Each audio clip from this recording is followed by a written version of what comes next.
বাবারা আশা করি ভালো আছো। মৌলের পর্যায়বৃত্ত ধর্ম এইচএসসির জন্য সাজেশন নিয়ে চলে আসছি।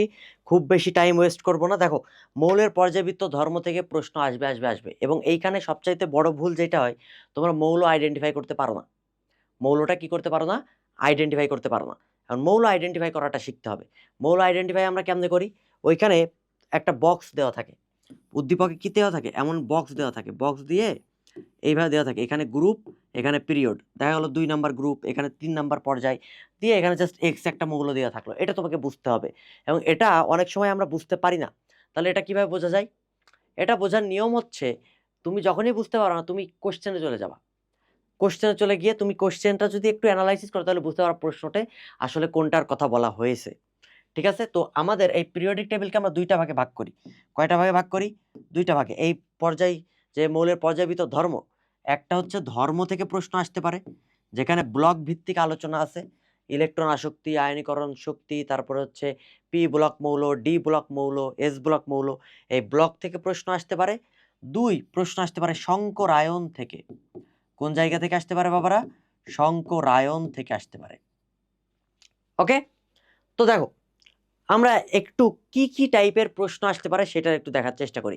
তোমাদের জন্য প্রশ্ন অলরেডি আমি সাজিয়ে নিয়ে চলে এসেছি।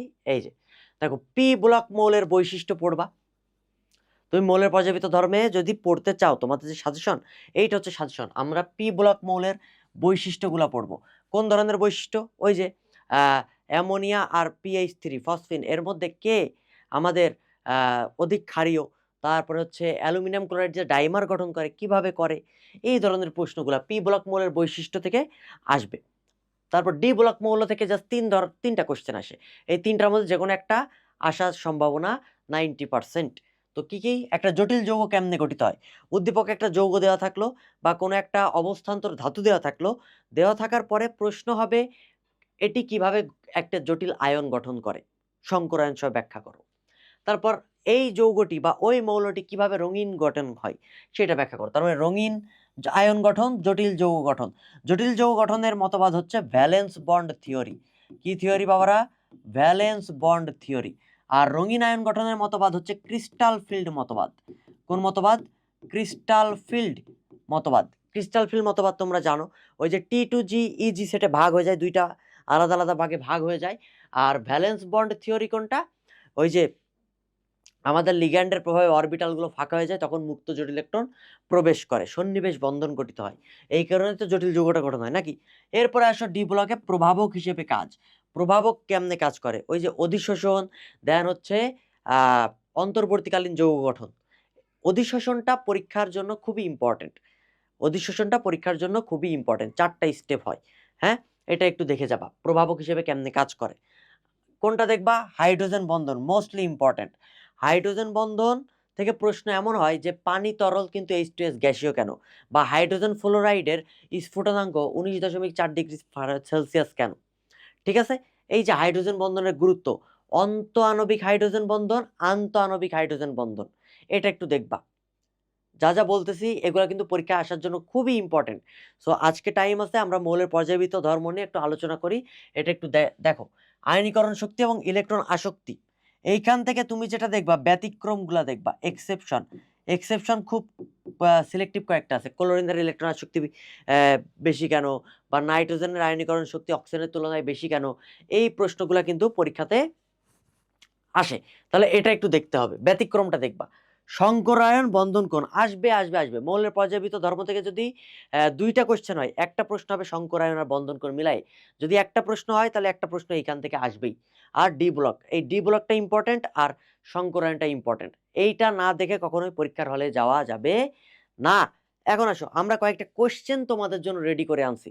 যে অনেক সময় দেখা যায় উদ্দীপকে, মনে করো যে এমন একটা বক্স দেওয়া আছে, কি দেওয়া আছে? বক্স দেওয়া আছে, এই যে এরকম, এখানে গ্রুপ, এখানে পর্যায়। ঠিক আছে? গ্রুপ কি হইতে পারে? গ্রুপ মনে করো 13, আর এখানে গ্রুপ 14। আর পর্যায়ে পিরিয়ড, পিরিয়ড দিলাম মনে করো 2 আর এখানে দিলাম 3, তাহলে এটা হচ্ছে এক্স, এটা ওয়াই, এটা জেড, এটা পি। এখন তুমি মনে করো এটা জানো না যে এটা কেমন কি হইতে পারে, এক্স মৌলটা কি বা পি মৌলটা কি।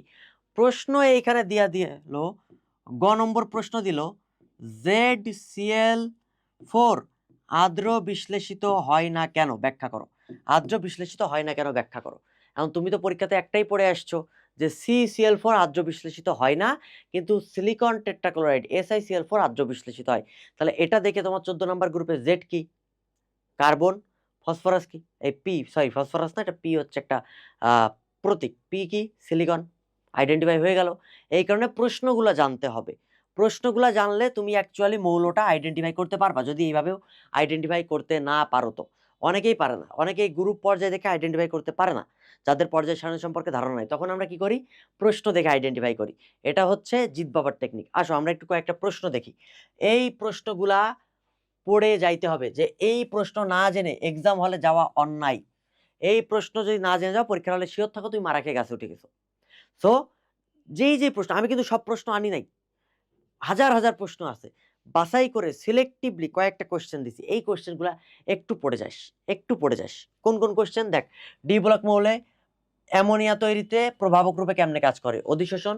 তারপর সালফার ট্রাইঅক্সাইডে V2O5 কেমনে প্রভাবক হিসেবে কাজ করে, V2O5 কেমনে কাজ করে, এটা অন্তর্বর্তীকালীন যৌগ গঠন, কারণ এটা সমসত্ব প্রভাবন। ঠিক আছে, ওকে। ডি ব্লকের এইটা very very important, very very important. Scandium, titanium, vanadium, chromium, manganese, iron, cobalt, nickel, zinc, এদের গলনাঙ্কের ক্রম, গলনাঙ্কের গ্রাফটা আঁকাইতে হবে। এরকম হয়ে যায়, হ্যাঁ, এরকম হয়ে যায়, এরকম একটা গ্রাফ হয়। তুমি যদি গ্রাফ দেখো যে এদের বিজোড় ইলেকট্রন বা অযুগ্ম ইলেকট্রনের প্রভাব বিস্তার করে, তখন এই প্রভাব থাকার কারণে এদের গলনাঙ্কের ক্রমটা একটু এইরকম হয়। তাহলে ডি ব্লকে এদের গলনাঙ্কের ক্রমটা ব্যাখ্যা করতে হবে, এটা পড়বা। তারপর একটা যৌগ দিতে পারে, এই যে এমন একটা যৌগ দিয়ে দিতে পারে, যৌগ দিয়ে বলো কিভাবে গঠিত হয়, তার মানে কি, তার মানে জটিল যৌগ কেমনে গঠিত হয়েছে। এমন একটা যৌগ দিয়ে বলে এটি রঙিন কিভাবে, বা এটির বর্ণ কেমন, বা এটি বর্ণ প্রদর্শন করে কেন। এই ধরনের প্রশ্ন আসা মানে কি, রঙিন যৌগ কেমনে গঠন হয়েছে, ওই ক্রিস্টাল ফিল মতবাদ ব্যাখ্যা করা। আর এটা মানে ভ্যালেন্স বন্ড থিওরি ব্যাখ্যা করা, এটা জটিল যৌগ গঠন বা জটিল আয়ন গঠন। পারবা, পারা উচিত। এরপরে চলে আসো, তারপর একটু ব্যাখ্যা করি যে এটা লিগ্যান্ড, লিগ্যান্ডের প্রভাবে ঘটনাটা ঘটে। আর ক্রিস্টাল ফিল মতবাদ কি, ওই যে ডি ব্লক দুইটা ভাগে ভাগ হয়ে যায়, একটা T2G সেট আর একটা EG সেট। আমি কিন্তু অলরেডি বেসিক কথাগুলো বলে যাচ্ছি। এটা পি ব্লক মৌল, পি ব্লক মৌলের এই কয়েকটা কোশ্চেন পড়তেই হবে, মাস্ট। না পড়ে কখনোই পরীক্ষার হলে যাবা না, গেলে কিন্তু জীবন যেখানে যেমন হয়ে যাবে, বলে দিলাম। আসো, কি, অ্যালুমিনিয়াম ক্লোরাইড ডাইমার গঠন করে, পারবা। CCl4 আর্দ্র বিশ্লেষিত হয় না, কিন্তু SiCl4 আর্দ্র বিশ্লেষিত হয় কেন, ব্যাখ্যা করো। ঠিক আছে, হীরক এবং গ্রাফাইটের মধ্যে তড়িৎ পরিবাহী। দেখো, এই যে আর্দ্র বিশ্লেষিত হয় বা হয় না, এটার ব্যাখ্যার প্রথম পয়েন্ট হচ্ছে ফাঁকা ডি অরবিটাল থাকতে হবে। কার্বনের ইলেকট্রন বিন্যাস করবা, দেখবে এখানে ফাঁকা ডি অরবিটাল নাই, আর সিলিকনে ফাঁকা ডি অরবিটাল আছে। হীরক এবং গ্রাফাইটের মধ্যে সংকরায়ন ব্যাখ্যা করতে হবে। হীরকে sp3 সংকরায়ন, ফলে কোনো মুক্ত ইলেকট্রন পাবো না। বাট গ্রাফাইটে, আমাদের গ্রাফাইটে sp2 সংকরায়ন, ফলে এখানে আমরা মুক্ত ইলেকট্রন পাই, সঞ্চারণশীল ইলেকট্রন পাই, ফলে তড়িৎ পরিবহন হয়। এইটা হচ্ছে মেন কথা। বাকি কথা তুমি এমনিই ব্যাখ্যা করে লিখতে পারবা চিত্র আঁকায়। কার্বন ডাইঅক্সাইড গ্যাসীয়, সিলিকন ডাইঅক্সাইড কঠিন কেন। অ্যামোনিয়া এবং ফসফেটের মধ্যে কে অধিক ক্ষারধর্মী, যার আকার ছোট সে ক্ষারধর্মী বেশি, ammonia. Fluorine, chlorine, bromine, iodine ভৌত অবস্থার পরিবর্তন ব্যাখ্যা করো। ব্যাখ্যা হচ্ছে লন্ডন বল বা বিস্তরণ বল। ঠিক আছে, আণবিক ভর বৃদ্ধির সাথে সাথে বিস্তরণ বল বৃদ্ধি পায়, আন্তঃনবিক আকর্ষণগুলো বৃদ্ধি পায়, ফলে আয়োডিন কঠিন, ব্রোমিন তরল, আর ফ্লোরিন ক্লোরিন গ্যাসীয় হয়। এছাড়াও এদের গলনাঙ্কের ক্রম ব্যাখ্যা করতে পারো। ঠিক আছে, পানি তরল, H2S গ্যাসীয় কেন, হাইড্রোজেন বন্ধন, হাইড্রোজেন বন্ধনের চিত্র আগে দেখাইতে হবে। ক্ল্যাথরেট যৌগ, এইটা পড়ে যাইতেই হবে। ক্ল্যাথরেট যৌগ হচ্ছে নিষ্ক্রিয় গ্যাসগুলো যে যৌগ গঠন করে, নিষ্ক্রিয় গ্যাস, আর্গন কুইনল আছে, তারপর হচ্ছে জেনন টেট্রাফ্লোরাইড আছে, এইটা হচ্ছে ক্ল্যাথরেট যৌগ। কেমনে গঠন হয় এই ব্যাখ্যাটা শিখতে হবে। ঠিক আছে, এরপরে আসো, আদার্সের মধ্যে আছে আয়নীকরণ শক্তির ব্যতিক্রমগুলা। এই তিনটা ব্যতিক্রম পড়বা, আর কোনো ব্যতিক্রম পড়ার দরকার নেই। পরীক্ষায় আসতে পারে নাইট্রোজেন কেন আয়নীকরণ শক্তি বেশি হয়, এইভাবে আসবে না, পরীক্ষা আসবে এটির আয়নীকরণ শক্তি ব্যাখ্যা করো। তোমাকে ধরো বুঝে নিতে হবে যে এটা ব্যতিক্রম থেকে দিছে। ইলেকট্রন আসক্তি, ক্লোরিনের কেন বেশি, এই যে ক্লোরিনের আকার বড়, ফ্লোরিনের আকার ছোট, ফলে ইলেকট্রন প্রবেশ করাইতে এখানে শক্তি বেশি দিতে হয় ফ্লোরিনে। ঠিক আছে, তাহলে এই জিনিসগুলো পড়তে হবে। এরপরে চলে আসো সংকরায়ন। সংকরায়নের মধ্যে মেইনলি কিছু না পড়ে গেলেও বাবা এটা পড়তে হবে, কার্বনে যতগুলো আছে, carbon dioxide, ethene, ethyne, ethane, এদের সংকরায়ন ব্যাখ্যা, কেমনে সংকরায়ন হয়, ওই সংকরায়ন প্রসেস চলে আসবে, ডিটেলস আসবে।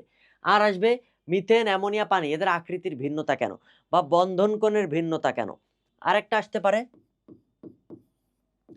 যে জেনন টেট্রাফ্লোরাইড বা জেনান Fe2F2 ডাইফ্লোরাইড, এটা কিভাবে গঠিত হয়, সংকরায়ন ব্যাখ্যা করো, কিভাবে গঠিত হয়, কিভাবে গঠিত হয়। ঠিক আছে, এই যে সংকরায়ন ব্যাখ্যা, এই প্রশ্নগুলা তোমাকে জেনে যাইতেই হবে। এই প্রশ্নগুলা না জেনে কখনো পরীক্ষার হলে যাওয়া যাবে না। আর তোমাদের সিকিউ সাজেশন দরকার, অলরেডি সিকিউ এই প্রশ্নের বাইরে কোনো কিছু আসবে না, তারপরেও তোমাদের জন্য অলরেডি সিকিউ এর পিডিএফ আমি রেডি করে ফেলেছি এবং এইখানে আমি আনসার করে দিয়েছি, তোমার কোনো চিন্তা নেই। হ্যাঁ, তোমাদের চিন্তার কোনো কারণ নেই, তুমি জাস্ট চোখ বুলায় যাবা, চোখ বুলায় যাবা আর একটু পড়িস। হ্যাঁ, শুধু ফাঁকিবাজি করিস না। আমি কিন্তু 4-5 ঘন্টার কোনো ক্লাস নিচ্ছি না, না নিয়ে জাস্ট রেডি করে দিচ্ছি। এই যে ডি ব্লক মৌল চুম্বকত্ব, কোনটা ডায়া কোনটা প্যারা, কিভাবে চুম্বকত্ব কে দেখায় কে দেখায় না অলরেডি লেখা আছে।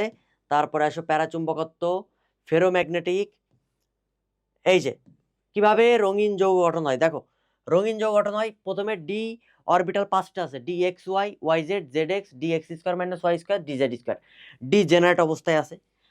লিগ্যান্ডের প্রভাবে, এই যে লিগ্যান্ড যে আসলো, লিগ্যান্ডের প্রভাবে এই অরবিটাল ডি অরবিটালটা দুইটা ভাগে ভাগ হয়ে যায়, নিচেরটা হচ্ছে T2G সেট, কোন সেট, T2G সেট, ওকে, আর উপরেরটা ইজি সেট, উপরেরটা শক্তি বেশি নিচেরটা শক্তি কম।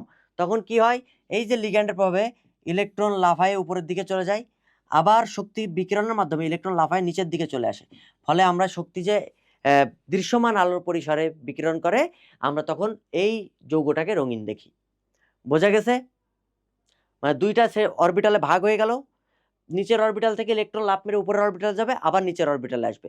যখন নিচের অরবিটালে আসবে তখন তো শক্তি বিকিরণ করবে, কিভাবে, দৃশ্যমান আলোর পরিসরে, এই কারণে আমরা যৌগটাকে রঙিন দেখি। ক্লিয়ার, এটা ক্রিস্টাল ফিল্ড মতবাদ। এরপর চলে আসো এই যে ঢাকা বোর্ড 25 সালের একটা কোশ্চেন, এ যৌগ যে প্যারাচুম্বকত্ব দেখায় কিভাবে, এ যৌগ দেখো আয়রন, কিভাবে দেখায়, ইলেকট্রন বিন্যাস করে ব্যাখ্যা করবা। যেহেতু অযুগ্ম ইলেকট্রন আছে বা বিজোড় ইলেকট্রন আছে, এই কারণে এটা হচ্ছে প্যারাচুম্বকত্ব দেখায়। ঠিক আছে, এই ধরনের ব্যাখ্যাগুলো প্রত্যেকটা দেখো আমি লিখে দিছি, জাস্ট জিস্ট কথাটা লেখা আছে, কিন্তু মেন বাংলা কথা এটা কিন্তু তোমাকে পরীক্ষার খাতায় লিখে আসতে হবে। এই যে ডি ব্লক মৌল, প্রত্যেকটা টপিক ওয়াইজ আমি আলাদা করে দিছি, টপিক ওয়াইজ কিন্তু আলাদা করে দেওয়া হয়েছে। এই যে জটিল যৌগ কেমনে ঘটে, এই দেখ বক্স, এই মৌল যদি কেউ আইডেন্টিফাই করতে না পারো তাহলে কিন্তু মৌলের পর্যাবৃত্ত ধর্ম থেকে আনসার করতে পারবা না। তাহলে এটা আইডেন্টিফাই করতে হবে কেমনে, অবশ্যই প্রশ্ন দেখে।